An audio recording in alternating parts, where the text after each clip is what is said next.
అందరికీ నమస్కారం అండి. జేడి వరల్డ్ యూట్యూబ్ ఛానల్కు స్వాగతం. నేను ఈరోజు చేయబోయే రెసిపీ పప్పు టమాటా అండి. చాలా టేస్ట్ ఉంటుంది. ఈ పప్పు ముందుగా ఉడికించుకోవాలండి. కందిపప్పు ఉడికించి పెట్టుకున్నాను. ఈ పప్పు టమాటా రైస్లోకి, చపాతీ, రోటీలో కూడా చాలా బాగుంటుంది. ఇవి నాటు టమాటాలేనండి. ఇవి మా పెరట్లో కాసిన టమాటాలు. దీంతో పప్పు టమాటా చేస్తున్నాను. దీనికి ఒక ఉల్లిపాయ తీసుకున్నానండి, మీడియం సైజు. అలాగే టమాటాలు కూడా శుభ్రంగా కడిగి ముక్కలుగా కట్ చేసి పెట్టుకున్నానండి. ఇవి టమాటాలు పండినవి కానీ పైకి కొంచెం దోరగా అనిపిస్తున్నాయి. అలాగే ఉల్లిపాయ కూడా పొట్టు తీసి కడిగి ముక్కలుగా కోసి పెట్టుకున్నాను. ముందుగా దీనికి తాలింపు దినుసులండి: ఎండుమిర్చి, ఆవాలు, జీలకర్ర, మినప్పప్పు, మెంతులు, అలాగే కరివేపాకు. పప్పులో కరివేపాకు చాలా టేస్ట్ ఉంటుందండి. ముందుగా స్టవ్ వెలిగించి దాగబెట్టుకున్నాను. దీనిలో పప్పు తాలింపుకి సరిపడా ఆయిల్ వేసుకోవాలండి. ఇది ఆయిల్లో తాలింపులో ఉడుకుతుంది కాబట్టి ఈ పప్పు టమాటా డిఫరెంట్ టేస్ట్ ఉంటుందండి. దీనికి తగినంత ఆయిల్ వేసుకున్నాను. అలాగే ఆయిల్ వేడైన తర్వాత ముందుగా మనం పెట్టుకున్న పోపు దినుసులు వేసుకోవాలండి. ఎండుమిర్చి, ఆవాలు, మినప్పప్పు, మెంతులు, జీలకర్ర అన్నీ కూడా ఈ ఆయిల్లో ఫ్రై చేసుకోవాలండి. తాలింపులోను ఈ ముందుగా తాలింపు వేసుకుని ఈ పప్పు వండటం అనేది చాలా డిఫరెంట్గా ఉంటుందండి. ఈ ఆయిల్లో ఉడికి పప్పు చాలా టేస్ట్ ఉంటుంది. ఇప్పుడు తాలింపు దినుసులు వేగిన తర్వాత ఈ కరివేపాకు ఒక 3 రెమ్మలు వేసుకున్నానండి. వేసి అవి ఫ్రై అయిన తర్వాత కొంచెం ఇంగువ వేసుకోవాలండి.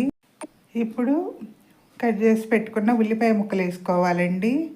ఉల్లిపాయ ముక్కలు కూడా చాలా టేస్ట్ ఉంటాయండి. ఈ పప్పులో ఉడికి మొత్తం కూడా ఒకసారి కలుపుకోవాలండి. దీన్ని ఈ తాలింపులో ఉల్లిపాయ ముక్క, టమాటా మగ్గిన తర్వాత ఇప్పుడు టమాటా ముక్కలు వేసుకోవాలండి. ఉల్లిపాయ వేగింది కదా, తర్వాత టమాటా ముక్కలు వేసుకుని మొత్తం కూడా కలుపుకోవాలండి. ఒకసారి కలిపి దీనికి తగినంత గళ్ళుప్పు దీనిలోనే వేసుకోవచ్చండి, ఉడికిపోతుంది. టమాటా కూడా ఉప్పు వేయటం వల్ల త్వరగా మగ్గుతుంది మెత్తగా. ఇప్పుడు గళ్ళుప్పు వేస్తున్నాను. వేసి మొత్తం కూడా ఇలా కలుపుకోవాలండి. కలిపి ఒక 5 మినిట్స్ మూత పెట్టి ఉంచాలి. ఈ పప్పు టమాటా చాలా టేస్ట్ ఉంటుందండి. అలాగే ఒక 5 మినిట్స్ అయిన తర్వాత మూత తీస్తే ఆయిల్ పైకి వస్తుంది కదండి. ఇప్పుడు మనం ముందుగా ఉడికించి పెట్టుకున్న కందిపప్పుని ఇందులో వేసి మొత్తం కూడా కలుపుకోవాలండి. ఇలా ఆయిల్ వచ్చిన తర్వాత వేస్తే చక్కగా పప్పు కూడా త్వరగా ఇదవుతుందండి. ఇప్పుడు మొత్తం వేసి కలిపిన తర్వాత దీనిలో మనం తగినంత కారం వేసుకోవాలండి. పచ్చిమిర్చి కూడా వేసుకోవచ్చు ఇంట్రెస్ట్ ఉంటే. నేనైతే పచ్చిమిర్చి వాడతాం మేము తక్కువేనండి, మా బాబు తినడని. అలాగే కారం వేసి మొత్తం కూడా కలుపుకోవాలి.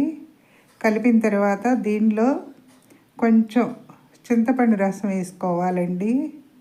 వేసి మొత్తం కూడా కలపాలి. కొంచెం గరిటె చారుగా ఉంటే సరిపోతుంది కదా. ఇప్పుడే అలా ఉంటే కొంచెం ఉడకాలండి పప్పు. అందుకని ఇంకా కొంచెం వాటర్ పోసుకుంటే ఒక 5 మినిట్స్ అయితే అయిపోతుంది. వాటర్ పోసి తగినన్ని ఒక 5 మినిట్స్ మూత పెట్టి ఉంచాలండి పప్పు. ఇది ఒక డిఫరెంట్ టేస్ట్ ఉంటుంది పప్పు టమాటా. సబ్స్క్రైబర్స్ పెరగటం లేదండి, సబ్స్క్రైబ్ చేయండి. మరిన్ని వీడియోస్ చేస్తాను. నేను చేసే రెసిపీస్ ఎలా ఉన్నాయో మీరు కూడా చేసి కామెంట్స్లో పెట్టండి. మరిన్ని వీడియోస్ చేస్తాను. సబ్స్క్రైబ్ చేయకపోతే కనుక వీడియో చూసిన వెంటనే సబ్స్క్రైబ్ చేయండి, లైక్ చేయండి, మీ ఫ్రెండ్స్కి షేర్ చేయండి. మరిన్ని వీడియోస్ చేస్తానండి. అయిపోయిందండి పప్పు టమాటా. నచ్చితే లైక్ చేయండి, షేర్ చేయండి, సబ్స్క్రైబ్ చేయండి. మీ లక్ష్మీ కుమారి.